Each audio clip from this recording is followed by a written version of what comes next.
આચાર્ય સાહેબ, શિક્ષકગણ અને મારા વહાલા ગ્રામજનો એમની મારા જય શ્રી કૃષ્ણ. આજે કુદરતની મહેર છે ત્યારે તમારો અને મારી વચ્ચે મુલાકાત થાય છે.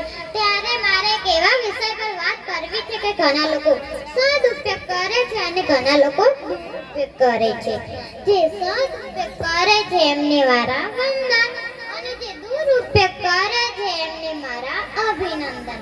बदलती दुनिया का ऐसा असर होने लगा, बदलती दुनिया का ऐसा असर होने लगा, आदमी पागल और स्मार्ट होने लगा, आदमी पागल और स्मार्ट होने लगा.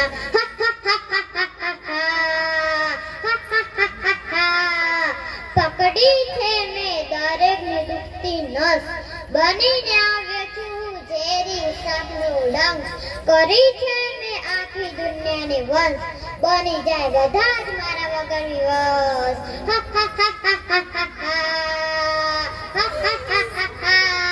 હું કોણ અરે મને ન અડક્યો.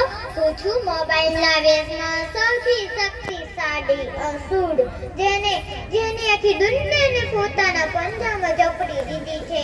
નાના મોટા અમીર ગરીબ દેશ વિદેશ બધે જ મારો પંજો ફેલાવી રાખે છે. અને જો કે બહાર નીકળવા જાય તો મારા સૈનિકો એટલે કે આ બધી જ નાની એપ્લિકેશનો તેમને ફરીથી મારી ફસાવી દે છે.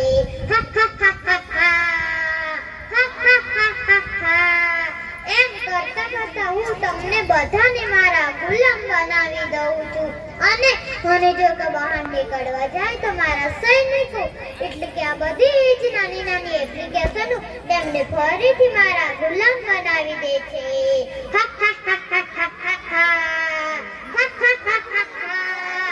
લઈ જાઉં છું તમને ચિત્ર વિચિત્ર જોવા, લઈ જાઉં છું તમને ચિત્ર વિચિત્ર જોવા. બસ હવે તમારો મોબાઈલ કહે છે બેટરી લો. હું મારો ટોપિક પૂરો કરું છું, પણ યાદ રાખજો બાળ મિત્રો, મોબાઈલ આપણી જરૂર છે, જીવન નથી. તેનો ઉપયોગ કરીએ, તેના લાભ બનીને રહીએ. અસ્તુ.